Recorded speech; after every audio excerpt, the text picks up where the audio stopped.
La trêve internationale, nous voici. Après quelques mois, en Europe, on jouait les qualifications pour la Coupe du Monde. Et en Afrique, les éliminatoires de la CAN 2022, voici le sommaire. L'équipe nationale du Sénégal, qui était déjà qualifiée, déplacée à Brazzaville pour défier le Congo. On attendait notamment les nouveaux recrues d'Aliou Cissé, Abdou Diallo, Nampalys Mendy, Ballo Touré, qui étaient titulaires pour leur premier match en tant que Lion. Le Congo était jusque-là invaincu à domicile en match officiel, un match timide pour les deux équipes. Malgré tout, les Lions parviennent à garder le ballon, mais sans faille.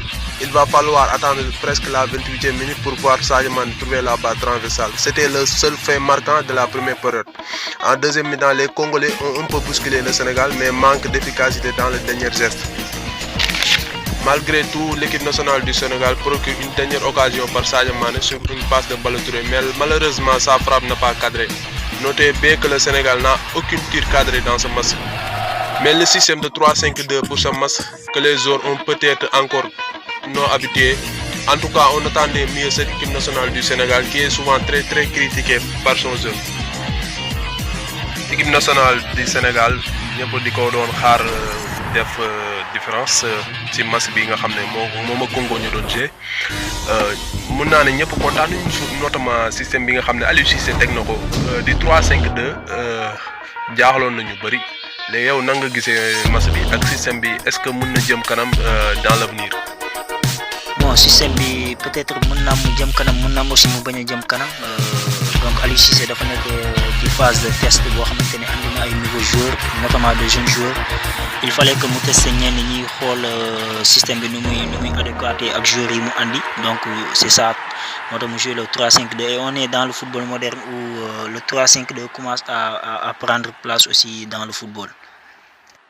match bi Sénégal proposé ñëpp gis nañ ko Sénégal amul tir cadré loolu mun na ne lu rare la en plus ñëwoon gardé woon nañ bal bi comme joueur yi mel ne Nampalys Mendy mi ngi doon def un beau travail ci milieu de terrain bi mais ils ont manqué d'efficacité est-ce que en attaque au lieu de Keita Baldé mënuñ fa woon teg benn Mbaye Diagne ou bien Famara Diédhiou. Je pense que ce n'est que le problème de Mbaye Diagne ou Famara Diédhiou en attaque à la place de Diao Baldé Keita. C'était juste que Aliou Cissé était en train de tester. Bon, peut-être ils n'avaient pas envie de gagner ce match-là parce qu'ils ont joué avec aucune détermination. Malgré qu'ils ont eu la possession en première période, ils l'ont déroulé tranquillement, sans intensité. Voilà, mais c'était pas grave aussi. Après jouer un match aussi, vous êtes déjà qualifié. C'est normal, nous avons une attitude humaine, mais ça va aller. Mais Aliou Cissé à chaque fois bu ñuy dégg waxam danaan tous les matchs sont importants match yëpp importance même bu ñu qualifié ba pare dañuy xool test équipe bi donc est-ce que pourquoi nga ne amuloon envie gagner match boobu ak yow la fan nga ko teg.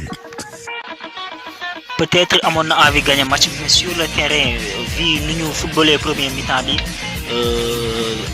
peut-être mën nañu wax ni il n'avait pas envie de gagner ce match-là parce que amul benn intensité amul benn ballon vers l'avant bu ñu doon jouer dans le profondeur non man personnellement gisuma loolu moo tax ma ne il n'avait pas envie de gagner ce match-là ils étaient tranquilles ils se disaient que voilà c'est fini nous sommes qualifiés on va jouer tranquillement et regarder les nouveaux jouer comme ça.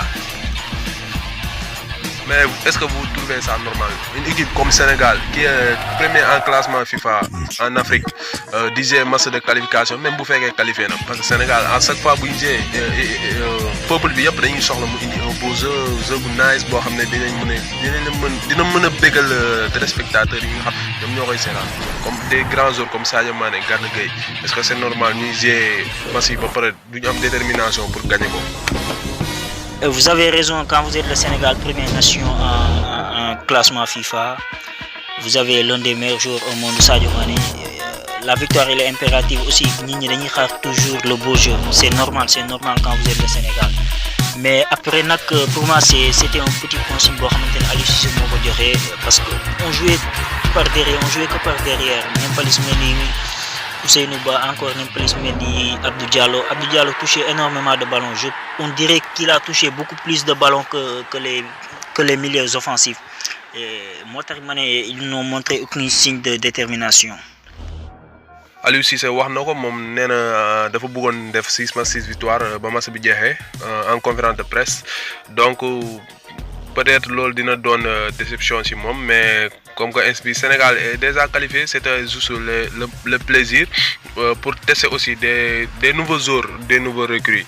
Mais aussi il va falloir gagner le match de mardi contre l'Eswatini à Thiès pour faire plaisir au peuple sénégalais.